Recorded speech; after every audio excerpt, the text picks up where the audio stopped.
পুরা বোতল তেরা মারে নেশাই মজে রই তো তোরা দেন সমস্যা নাকি বুঝুন নাকি তোমার আগে ধরো আমারও তো ধরছেই এসেন এক নামে বুঝছেন যে আনোয়ার মাখি আনোয়ার কাবজাব এতেইগুলো এসেন সব জায়গায়। আসসালামু আলাইকুম, কি অবস্থা সকলে? আশা করি সকলেই ভালো আছেন। আপনাদের দুয়ায় আমিও ভালো আছি। আজকের এই ভিডিওটা কোনো আনন্দের বা ভ্রমণ নয়, আজকের ভিডিওটা বাস্তব জীবনের গল্প। এই ইট ভাটা যেখান থেকে শুরু হয় আমাদের শহরের দালান কোঠা, যেখান থেকে গড়ে ওঠে আমাদের ঘর, রাস্তা আর স্বপ্ন, কিন্তু এই ইটের ভেতরে লুকিয়ে আছে কিছু মানুষের ঘাম, কষ্ট আর না বলা গল্প। ভোরের আলো ফুটতেই এই মানুষগুলো কাজে নেমে পড়ে, হাতে কাদা মাটি, চোখের ক্লান্তি, তবু থেমে থাকে না তাদের জীবন।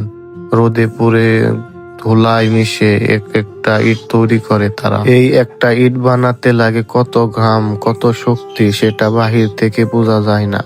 মাটি কাঁদে, কেউ কাছে ঢালে, কেউ রোদে শুকায়, আগুনে পুড়ে, আর আমরা শুধু দালান দেখি কিন্তু তাদের কষ্টটা দেখি না। এই ইট ভাটার শ্রমিকরা অনেক দূর থেকে আসে, বাড়িতে রেখে আসে মা বাবা, স্ত্রী আর সন্তানদের। অনেক সময় মাসের পর মাস ঘরে ফেরা হয় না তাদের। শুধু পরিবারের মুখে হাসি রাখার জন্য তারা অক্লান্ত পরিশ্রম করতে থাকে। ইট ভাটার আগুন শুধু ইট পোড়ায় না, এই আগুন মানুষের জীবনকেও ক্লান্ত করে। ধোঁয়া, তাপ আর ঝুঁকির মাঝেই চলে তাদের প্রতিদিনের জীবন। তারপরেও তারা কাজ করে যায়, কারণ কাজ থামলে জীবন থেমে যায়। এত কম এত কমই দেয় দাদা, দিলে কি করবো বুঝেন নাই, পুষে না আমাকে রে, আমাকে পুষে না। আপনি তো পুষেই না, কম পরিশ্রম, এটাই তো বুঝান না। প্রচুর পরিশ্রম। ঠিক আছে, এত পরিশ্রম কইরা আমরা বাইরে লাগিব না হ্যাঁ হ্যাঁ গো, রাজশাহী দিকে হ্যাঁ গো, মুখ দেখলেই ভাইরা চালাত করে খালি কাজ যাবো গা, শেষ কাজ সব ক্লিয়ার। কাকারে দেখলেই ভাইরাল নাকি? তাই তো আমরা আগে কোনে ভাইরাল দাদা, কাকা একটা ইডিয়া দেন জানি ভাইরাল হয়ে যায়। দাদা তাই তো আমরা তো দেওয়ার তালে আছি বুঝেন না, আমরা তো মাল উঠাই, মালের সাথে সাথে সব। আর দাদা তো দাদাই, দাদা তো দাদাই।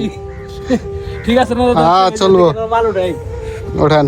মাল উঠাই বিচারত করে দেবো।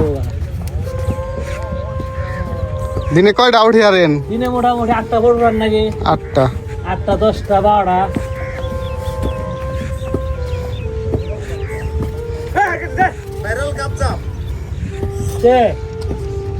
জীবন মানে যন্ত্রণা, জীবন মানে যন্ত্রণা।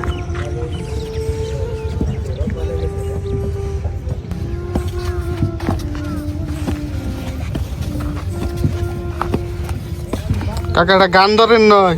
সাক্ষী পুরা বোতল তেরা মারে নেশাই মজে রই, নেশাই মজে রই। ওকে, জীবন মানে যন্ত্রণা, এগুলো তো সবাই বুঝলো। দাদা দিন একটু ধরে দেন, সমস্যা নাকি বুঝুন নাকি? আমারও তো ধরছেই।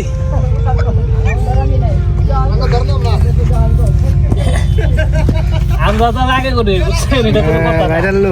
ভাইরাল লোক দাদা, ভাইরাল লোকই বাস্তবেই। আমরা সব জায়গায় আছেন এক নামে বুঝছেন, যে আনোয়ার মাখি, আনোয়ার কাবজাব, এতেইগুলো এসেন সব জায়গায়। এ যারা সবাই জানে কাবজাব, কিন্তু সবাই জানে কাবজাব। এক নামে চিনা যাবো গা। যেটা লাগতেছে ঠিক আছে। তারা এত পরিশ্রম করে কিন্তু তাদের মুখে হাসির কোনো কমতি নাই, তাদের মুখের হাসি আমরা দেখতে পাই। তারা এত পরিশ্রম করে আমাদের জন্য কষ্ট করে ইট তৈরি করে, কিন্তু তাদের মুখে যে হাসিটা, আসলেও যে কারোর মনটা ভরে যাবে। আজ আপনি যে পাকা ঘরে থাকেন, সেই ঘরে প্রতিটি ইটের পেছনে এই মানুষগুলোর শ্রম জড়িয়ে আছে। একটু সম্মান, একটু মানসিকতা, একটু ভালোবাসা, এটাই তাদের প্রাপ্ত। ধন্যবাদ সবাইকে।